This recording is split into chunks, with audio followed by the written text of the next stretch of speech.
Welcome to the Activated Storyteller's 8th podcast. This week's story is The Boy Who Listens to Birds. It's a folktale from Russia. Hi, I'm Dennis. And I'm Kimberly. And I'm Zephyr. And we're the Activated Storytellers. Today we are podcasting from Sacramento, California, where we're doing some shows this week. On Friday, August 11th, we'll be at the Rancho Cordova Library, and then we'll be back again at the same library on August 12th doing two different shows. Friday's show is geared more towards family audiences, and Saturday is a little more towards teens. So if you're interested, and if you're in the area and you're hearing this in time, come on by the Rancho Cordova Library on Friday and Saturday. And on Saturday, after the teen program is finished, I will be doing a young author workshop for the teens there. Right, and these will be our last public shows for the summer, and also our last shows before we head out to Japan. For those of you who didn't know, I am a young author. I have authed twicely, and I've written 2 books. You can find links to them on our website. Right, he's written 2 books, and Zephyr wrote the first one when he was 13, and award-winning authors have praised his books. He wrote the sequel when he was 14, and he's working on the 3rd one. This week we revisited our roots in the Bay Area, San Francisco Bay Area, and Kimberly met up with some of her old high school friends. Yes, had a great time rendezvousing with my friends and pretending to be young again.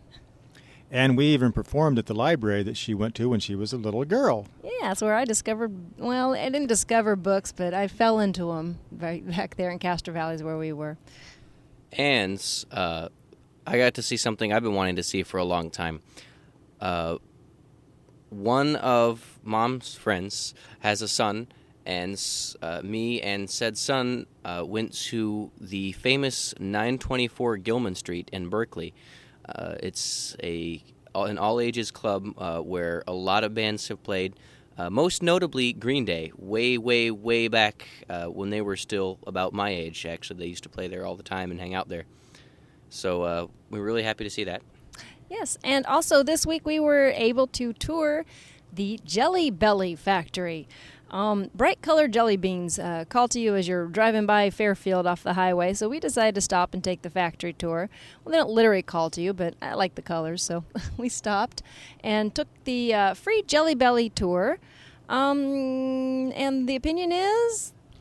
Well, we reaffirmed our opinion that we don't really like jelly beans that much, for one thing. Yeah, actually, I kind of thought it stunk. I mean, in the real sense of the word. It was, as Zephyr put it during the tour, an olfactory assault. Right, an olfactory assault. I guess the smell reminded me of a hot glue gun or something. Ugh, just not appetizing.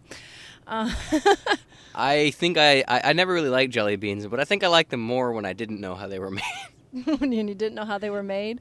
Yeah, I don't think it did anything for us. I found the most interesting part of the tour to be the artwork that has been done, portraits and various icons constructed out of colored jelly beans. Right, the mosaics that they did. That was interesting. The other thing I found that was really interesting is during the tour, they made no mention at all to the they made no mention to the Bernie Bott's every flavor bean. Right, from the Harry Potter series. And I know that in fact they've got them in the downstairs in the store. They have the jelly beans that they have done up to be like them, those lovely flavors. My understanding is that this facility is one of 4 candy manufacturers that actually make Bernie Bott's, so you'd expect them to be pushing it. And what was really interesting is they devoted so much attention to Ronald Reagan because Reagan was the person who helped really popularize their brand of jelly beans. He started consuming them when he was governor of California, and after he became president, he always kept a jar on his desk. It was his official brain food. And that's a scary thought. and so he really helped their sales skyrocket, I'm sure. But Harry Potter, no doubt, has also caused a big boost in sales. So why haven't they given him credit? Well, I have to say, one of the whole reasons I went there and wanted to stop there was the Harry Potter attraction. But I like the quote they had from Ronald Reagan about, I believe it was from when he was governor, about having all the state meetings, and they always had to have Jelly Belly jelly beans there, and I just found it kind of ironic that the government is run on candy.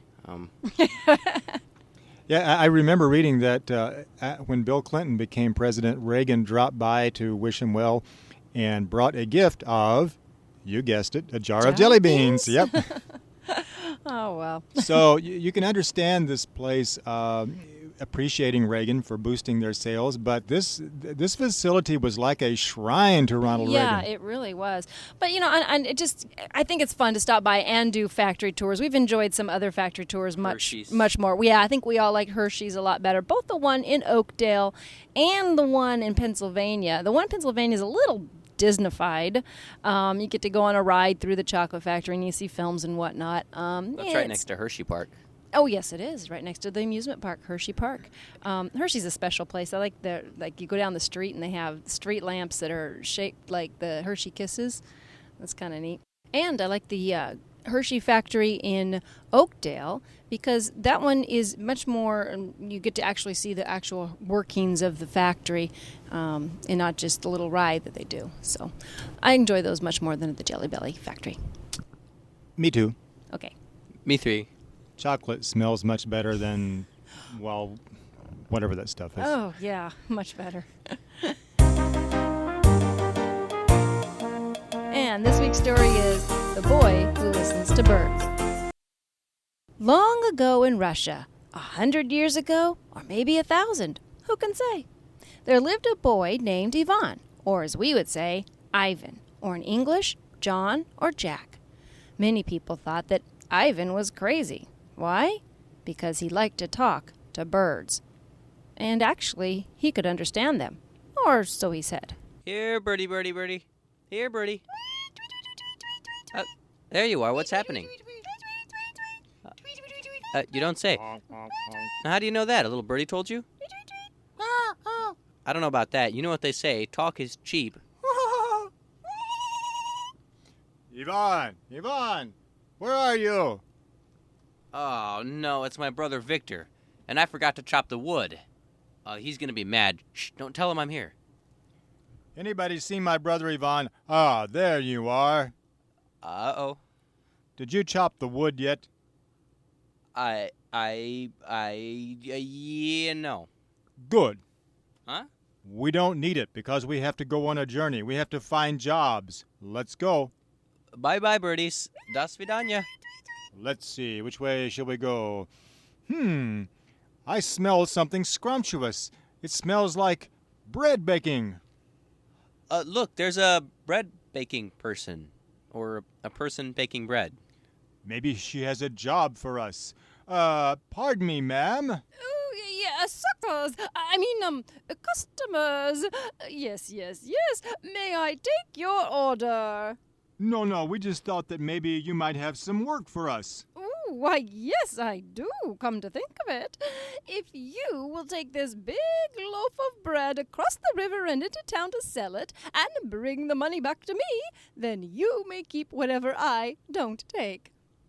I'm not exactly sure. Sounds good to me. Splendid. Here's the bread to earn you some bread. I'll take that. Oh, careful, it's hot. We're supposed to cross over the river. Ah, there's a bridge.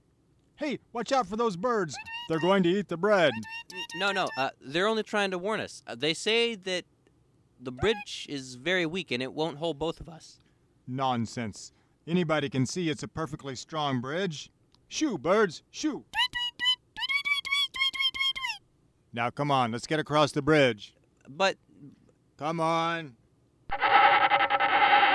Let's go. Whoa! Now look what you and your birds have done. We're still broke, just like this bridge. Come on, let's go. Too bad we lost the bread. I'm getting hungry. Look, over there, a miner. No, he looks older than that to me. No, a miner. He works in a mine. In your what? In a mine. He digs rocks. Oh, I like rocks too. Never mind. If they've never been mined, how do you know you like them? Pardon me, sir. Oh, Mr. Miner, pardon me. Tax collectors. No, we're just looking for work. Do you have any jobs for us? Jobs? Well, I just might. You see that mountain over there? I hope you don't need it moved. Way up at the top of that mountain. There's a bunch of diamonds just waiting for me. Us. Yeah, I can't climb up there myself because I've got indigestion. But if you two will climb up there and bring the diamonds back down to me, well, then I'll share them with you. And no questions asked. Something sounds not quite right to me. Diamonds? Diamonds? What are we waiting for? Let's go. But Go on, start climbing. Oh, all right, but I'm not so sure about this. See any diamonds yet? We still have a long way to go to the top. Oh, look, my bird friends are coming back. Oh, no, not again. What's that? Oh, thank you. Shoo, you blasted birds. Get out of here. Whoa, shoo. But they were only trying to help. They say that there's an eagle on top of the mountain guarding the diamonds. A nasty, ugly, smelly, vicious eagle. We better go back down. Don't be silly. You're just trying to get out of doing a little work. Now get a move on. But they said... Go on. Cowabunga, dudes. Oh, an eagle! Yeah, get out of here. Ah. Well, you and your birds did it again. Now we're still broke. And I'm starving. If those birds come back, I just might have to have them for lunch. Look over there. It looks like a sea captain. Yes, I do see a captain. I'll handle this. Excuse me, sir. Sir, Mr. Captain. Pirates. Everybody seems to think we're tax collectors. No, sir, we are looking for work. Do you have any jobs for us? Well, now that you mention it, I could use a couple of able-bodied men. But I suppose you two will have to do. Come along, come to board. Anchors away, me boys. What's this? Why, there's something approaching. Oh, never mind. It's just a flock of birds. Birds? Oh, no. It's all right. They're just heading for the crow's nest. Greetings, my friends. What are you doing this far out to sea? Oh, really? Oh, okay, that's bad. All right, you better fly along to safety. Ahoy there, mates. We need to go that-a-way. Nonsense. Yonder lies the land where we must land as planned. But there's a storm coming, a terrible storm. Huh? How do you know this? Huh?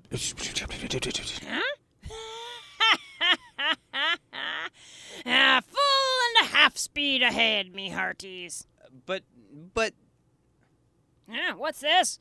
Oh, I just felt a drop of rain. Maybe there are more birds flying overhead. No, it's beginning to rain. That's mighty curious. The sky was so clear just a moment ago. Whoa! Hang on! Hard about! Go that away! Oh, that's better. Oh, these storms come and go quickly. Land ho! I see land. All right, bring her in. Aye, aye, Captain. Excuse me, Captain, but I've been meaning to ask you, exactly what has this ship been hauling anyway? The cargo. We have silks. Ooh la la. And spices. And where are we taking them? Why, to the Tsar, of course. The Tsar? Who's that? Why, the Tsar, the king. Same thing, sort of.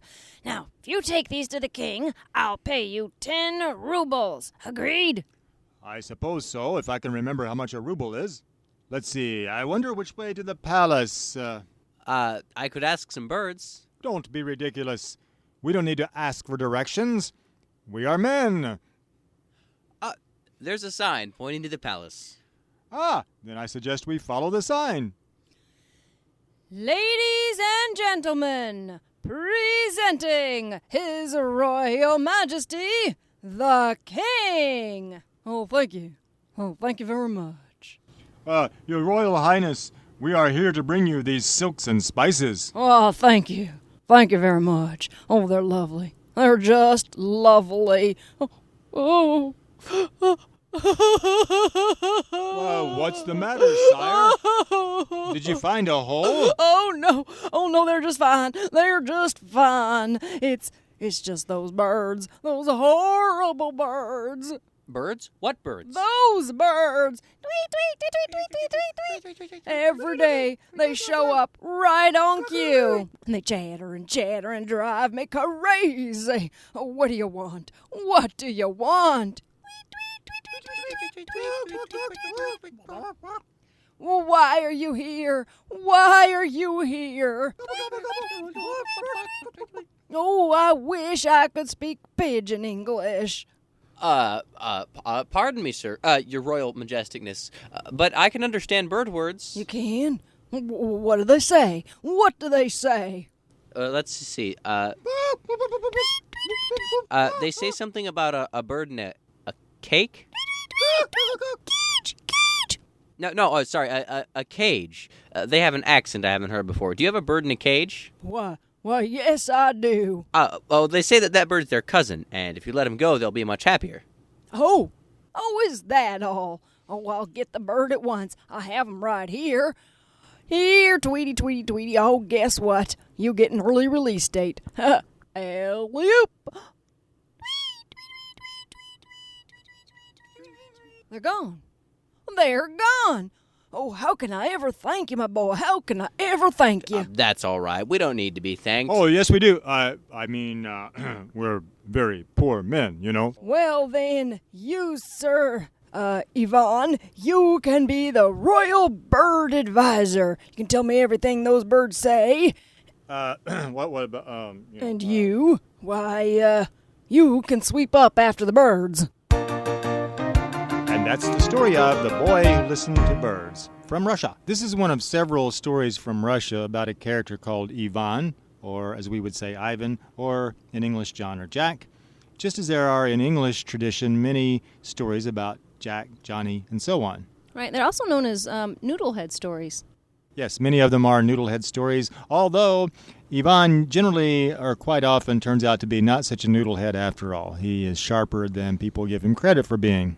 Yeah, I think, he seems kind of off in that he's speaking to birds, but really his brother is the one that's not too bright. It's kind of like the Mexican Juan Bobo. Mm-hmm. It's sort of like the Mexican version of these stories. Anyway, we're really excited because this is the last story we're going to be doing in the United States for a couple of weeks. Right. We're going to Japan. Yay! So next week we will be, we're actually going to tape the podcast before we leave for Japan so that it will be up for you on next Thursday. And then we will be doing a couple podcasts from Japan itself, if we can get the technicalities all worked out over there. We will be up as regularly scheduled. The Activated Storytellers perform at schools and libraries nationwide. On stage, we use American Sign Language, physical comedy, imaginative props, and a giant, oversized book to bring the stories to life. For booking information, check our website at www.activated-storytellers.com, where you can also find out when the Activated Storytellers will be performing near you. Read a story, or order one of our audio CDs. Until next time.